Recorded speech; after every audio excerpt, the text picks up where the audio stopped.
जय श्री राम दोस्तों। मुझे ब्रीथिंग लेने में इतनी प्रॉब्लम क्यों हो रही है? क्या मैं फ्यूचर में आ गया हूँ? फ्यूचर में नहीं, मुझे तो प्रेजेंट में इतनी परेशानी हो रही है, तो फ्यूचर में क्या होगा?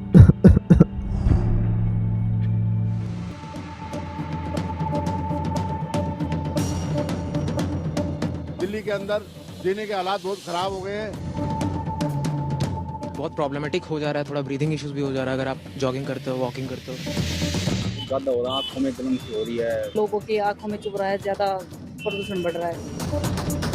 सफोकेशन टाइप भी फील हो रहा है, सांस लेने में थोड़ी दिक्कत हो रही है। बच्चों पर ज्यादा इफेक्ट होता है इसका।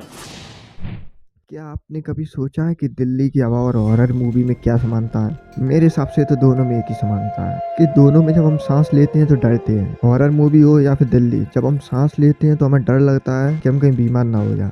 पर यह मजाक नहीं है, दिल्ली की हवा तो सच में इतनी जानलेवा है। चलिए आज इस वीडियो में हम समझेंगे कि दिल्ली की हवा का हाल कैसे हुआ है इतना खराब, और हम क्या कर सकते हैं इसे सुधारने के लिए।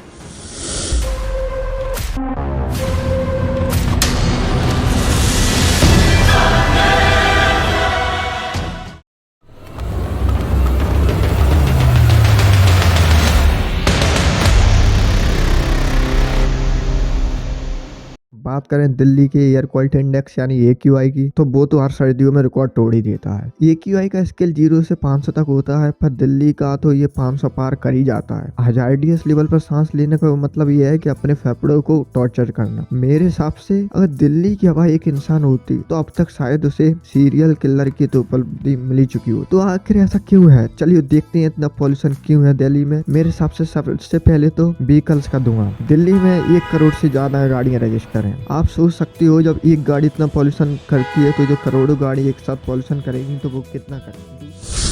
Exactly that. Jaspal Singh has been burning paddy stubble for more than 10 years. He owns 5 acres of land and says that stubble burning started when labor and machinery was used.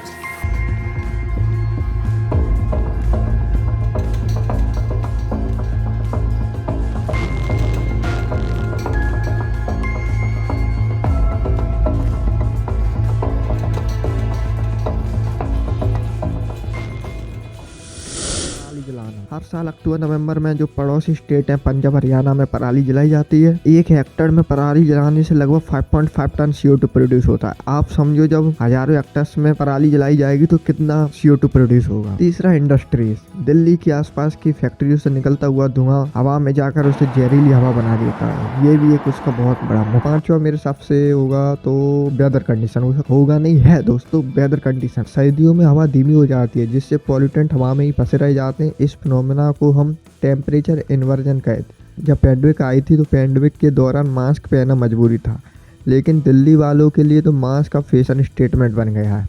N95 mask अब doctor नहीं, हर दिल्ली वासी का एक first choice है। हम ये sir को mask दे रहे हैं, ये राजनीति नहीं है, ये सही में जीवन नीति है।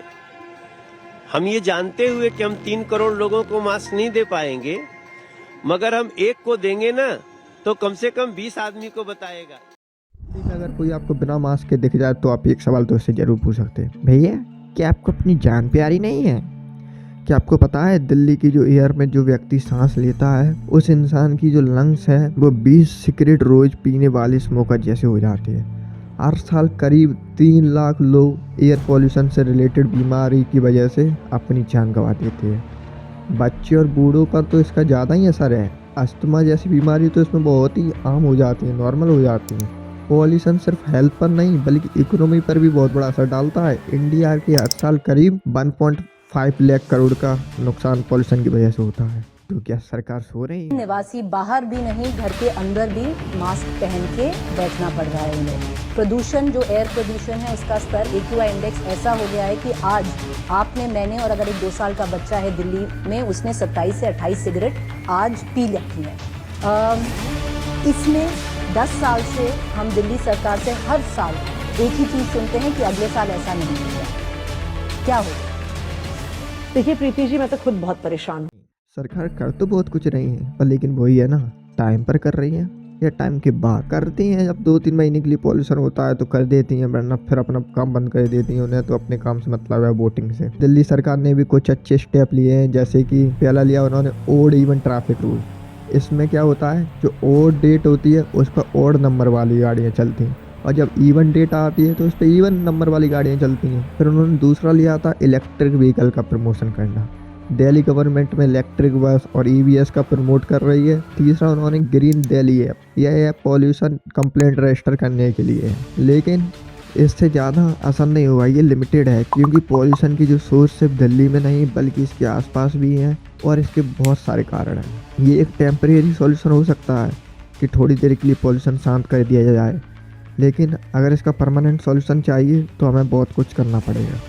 ये सिर्फ दिल्ली का ही हाल नहीं है, जो दुनिया की 10 सबसे पॉल्यूटेड सिटी है उनमें से 6 इंडिया में है।